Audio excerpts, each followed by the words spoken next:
The yens have been very quiet. I do want to warn anyone who's ever traded or has not traded the yens in the past. They were big producers several years ago and very fast. I mean, they would produce points really fast. They were really good, but they're very dangerous, very erratic. And today you see those currencies recently have been very mellow, but don't let it fool you. I mean, they can be treacherous. So if you haven't traded them, and for some reason you start trading them because you like what they're doing now, keep in mind that again they're very inconsistent, and they can, on the flip of a switch, they can move 200-300 points and then some, depending on which yen crosses you trade. And that can be very nice if you're on the right side of it, but if you're not on the right side of it, trust me, it's not currencies that you want to fiddle around with. And so we've always advised traders, especially when they're still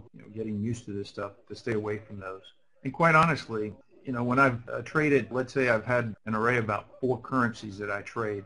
I normally don't like to trade more than 4 currencies. That's as much as I can pretty much handle in terms of information. I have found that the big money maker is always the euro dollar. It provides the most opportunities and most setups. Although some of the other ones might give me high probability success, and they're all in the 70 percentile, still the big money producer has always been the euro dollar. Basically the currency that we suggest, at least the one that I recognize the best conditions. I'm the most sensitive to understanding, a lot of its patterns.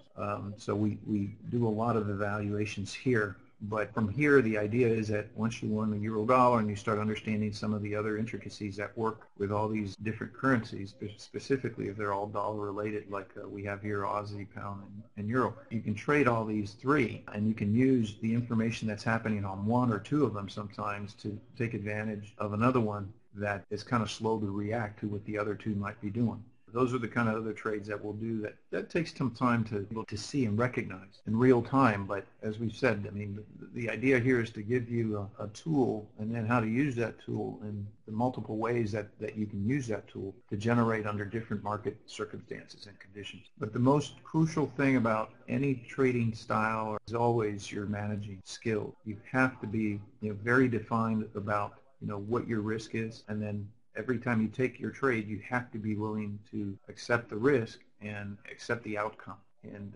if you find yourself that you're not willing to accept the outcome, and there's 2 outcomes, right? Actually, there's more than 2, but for simplicity, let's say there's just 2 of them. You're either going to win or you're going to lose. If you can't accept the loss part of it, then don't get in the trade. Don't get in a trade just because the probability that you're going to make a lot of points or you're going to make points. Because if you don't make them and you find yourself that once you start losing them, you're not willing to get out of the trade and you're not willing to stick to your rules, then it doesn't matter what system you trade, you're never going to find success.